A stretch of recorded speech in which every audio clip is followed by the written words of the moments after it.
Hello everyone, welcome to our YouTube channel. आज के video में हम फ्यूचर परफेक्ट कॉन्टिन्यूस टेंसेस के बारे में डिस्कस करेंगे। तो चलिए स्टार्ट करते हैं। The future perfect continuous tense is used to describe an action that will have been ongoing on a certain period of time by a specific point in the future. It emphasizes both the duration of the action and its ongoing nature up until that future point.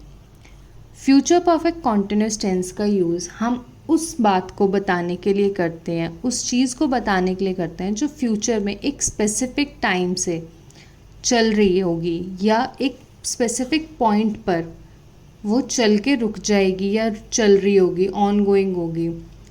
ये ज़्यादातर जो उसकी duration है, उस काम का जो duration है, उसका जो पॉइंट है जहाँ से वो स्टार्ट हुई है, या उसका जो नेचर है कि वो कैसा काम है या क्या कर रहे हैं, इस पे ज़्यादा जोर देते हैं। तो वो हमारे क्या है, फ्यूचर परफेक्ट कॉन्टिन्यूस टेंस। इसके भी फर्दर 3 टाइप्स हैं, अफर्मेटिव, नेगेटिव एंड इंटेरोगेटिव। पहले हम बात करते हैं अफर्मेटिव सेंटेंसेस की। अफर्मेटिव सेंटेंसेस का स्ट्रक्चर है subject plus will have been plus verb plus ING. Example देखते हैं। By next year she will have been working at the company for 5 years। अगले साल तक वह कंपनी में 5 साल से काम कर रही होगी। मतलब नेक्स्ट ईयर जब उसका हो जाएगा तो क्या होगा, उसके काम करने को 5 साल पूरे हो जाएंगे। तो ये क्या बता रहे हैं कि अभी भी वो काम कर रही है और अगले साल तक क्या हो जाएगा, उसका एक टाइम जो है वो 5 साल का हो जाएगा। एक सर्टेन टाइम भी उसने, पीरियड भी उसने मेंशन कर दिया। Next, by 2025 I will have been living in this city for 10 years। 2025 तक मैं इस शहर में 10 साल से रह रहा हूँगा। मतलब 2025 में मुझे इस शहर में आए हुए 10 साल हो जाएंगे। मतलब हमने एक स्पेसिफिक सर्टेन टाइम बताया, एक ड्यूरेशन बताई है कि 2025 में मुझे 10 साल हो जाएंगे। तो मैं यहाँ कब आया था, 2015 में आया था। Next, she will have been practising medicine for 15 years by the time she becomes a specialist। जब तक वह स्पेशलिस्ट नहीं बन गई तब तक उसने 15 साल तक प्रैक्टिस की। तो एक टाइम बता रहा है कि 15 साल तक उसने लगातार प्रैक्टिस की। नेक्स्ट हमारा है नेगेटिव सेंटेंस। नेगेटिव सेंटेंस का स्ट्रक्चर है सब्जेक्ट प्लस विल नॉट या won't, have been plus verb plus ING. Example देखते हैं। They will not have been living here for long by the time you arrive.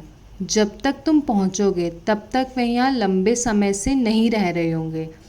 मतलब एक बात कर रहे हैं कि वो कोई आने वाला है तो उसको बता रहे कि जब तक तुम आओगे तब तक ये यहाँ पे बहुत ज़्यादा टाइम तक नहीं रुके हुए होंगे, नहीं रह रहे होंगे, ये चले जाएंगे। Next, by the time you finish the book I will not have been reading it for very long. जब तक तुम किताब ख़त्म करोगे तब तक मैं इसे बहुत देर तक नहीं पढ़ रहा हूँगा। मतलब तुमने अपनी बुक को बहुत जल्दी फिनिश कर लिया और मैं नहीं कर सकता, मैं इतनी जल्दी बुक्स नहीं पढ़ सकता। Next, they won't have been working here for long when the new manager arrives. जब नया मैनेजर आएगा तब तक वे यहाँ लंबे समय से काम नहीं कर रहे होंगे। मतलब अभी मैनेजर भी चेंज हुआ है और एम्प्लॉयज़ भी चेंज हुए हैं। नेक्स्ट हमारा है इंटेरोगेटिव सेंटेंसेस। इंटेरोगेटिव सेंटेंसेस का स्ट्रक्चर है will plus subject plus have been plus verb plus ING. Example, will you have been studying for 3 hours by 8 PM। क्या तुम रात को 8 बजे तक 3 घंटे से पढ़ाई कर रहे होगे। मतलब वो बोल रहे हैं कि तुमने 8 बजे तक जब पढ़ाई की, क्या तब तक तुम्हें 3 घंटे हो गए थे पढ़ते हुए? Next, will you have been cooking for hour by the time guest arrive? जब तक मेहमान आएंगे क्या तुम घंटों से खाना बना रही होगी? अब मेहमान आते हैं तो बहुत सारी चीज़ें बनानी होती है, तो काफ़ी टाइम लग जाता है कुकिंग में। तो वो क्वेश्चन पूछ रहे हैं क्या तुम्हें घंटों लग जाएंगे काम करने में, खाना बनाने में? Next, will she have been learning Spanish for a year by next summer? क्या अगले साल गर्मियों तक वह एक स्पेनिश लैंग्वेज सीख चुकी होगी या सीख रही होगी? क्वेश्चन है कि क्या वो सीख रही है। तो यहाँ पे हम फ्यूचर परफेक्ट कॉन्टिन्यूस टेंसेस का यूज़ करते हैं। अब हम बात करते हैं कि हम इसके यूज़ कहाँ कहाँ कर सकते हैं। फर्स्ट यूज़ है to emphasise the duration of an action that will continue up to a certain point in the future. मतलब वो एक्शन की ड्यूरेशन पे ज़ोर देना जो एक सर्टेन पॉइंट से फ्यूचर में चल रही होगी या चलेगी या फ्यूचर तक चलेगी।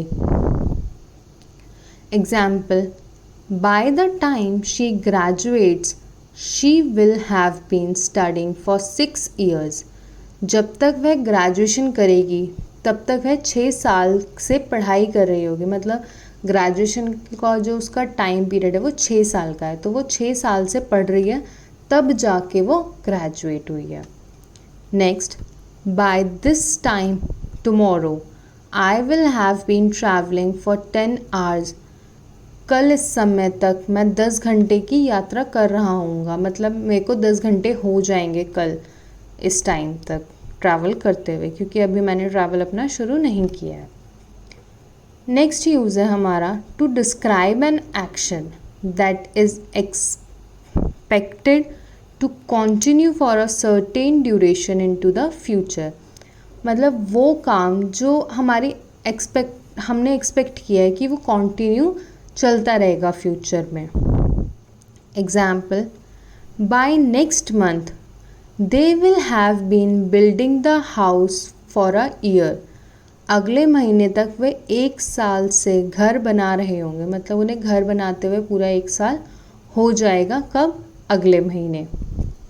Next, he will have been teaching at the school for 20 years by the time he retires. जब तक वह रिटायर होंगे तब तक वह स्कूल में 20 साल से पढ़ा रहे होंगे। मतलब जब उनकी रिटायरमेंट का टाइम है तो उन्हें रिटायरमेंट कब मिल रही है? जब वो 20 साल स्कूल में पढ़ा चुके हैं। नेक्स्ट यूज़ है to ask about the duration of an action that will have been ongoing in the future. ऐसा एक्शन की ड्यूरेशन बताना जो फ्यूचर में चल रही है। Next example, will you have been waiting for a long time by the time the bus arrives. जब तक बस आएगी क्या तुम लंबे समय से इंतज़ार कर रहे होगे? मतलब बस के आने का अभी टाइम फिक्स ही नहीं है, हो सकता है वो डिले भी हो जाए। क्या तुम तब तक इंतज़ार करोगे? कर रहा है अभी भी, तो वो एक्शन जो है ऑन गोइंग है फ्यूचर में भी। Next, will they have been working on this project for more than a year by then. क्या तब तक वे इस प्रोजेक्ट पर 1 साल से अधिक समय से काम कर रहे होंगे? मतलब वो पूछ रहा है कि एक प्रोजेक्ट है, क्या उन्हें 1 साल से ज़्यादा हो गया है कि इस प्रोजेक्ट पे काम करते करते, या 1 साल से ज़्यादा उन्हें लगेगा इस काम को करने में। फ्यूचरिस्टिक क्वेश्चन है ये कि क्या वो इस प्रोजेक्ट पे 1 साल से भी ज़्यादा तक काम कर रहे होंगे। तो ये हमारे इसके future continuous tense, perfect continuous tenses के एग्जाम्पल्स थे, इसके यूजेज थे। उम्मीद है आपको ये वीडियो समझ में आया होगा। मैंने आपके लिए एक छोटी सी एक्टिविटी डिज़ाइन की है, आप उसमें करेक्ट फॉर्म ऑफ वर्ब को फिल कीजिए। वीडियो को पॉज करके इसका स्क्रीनशॉट लेके इसके आंसर्स नोट डाउन कीजिए। सही आंसर वीडियो के एंड में मैंने दिए हुए हैं। अपने आंसर्स बाद में उसके साथ क्रॉस चेक कर लीजिए। पहले आप खुद ट्राई कीजिए, फिर बाद में लास्ट में जाके उसको चेक कर लीजिए। Hope you like this video. Please like and subscribe and follow for more such content. Thank you.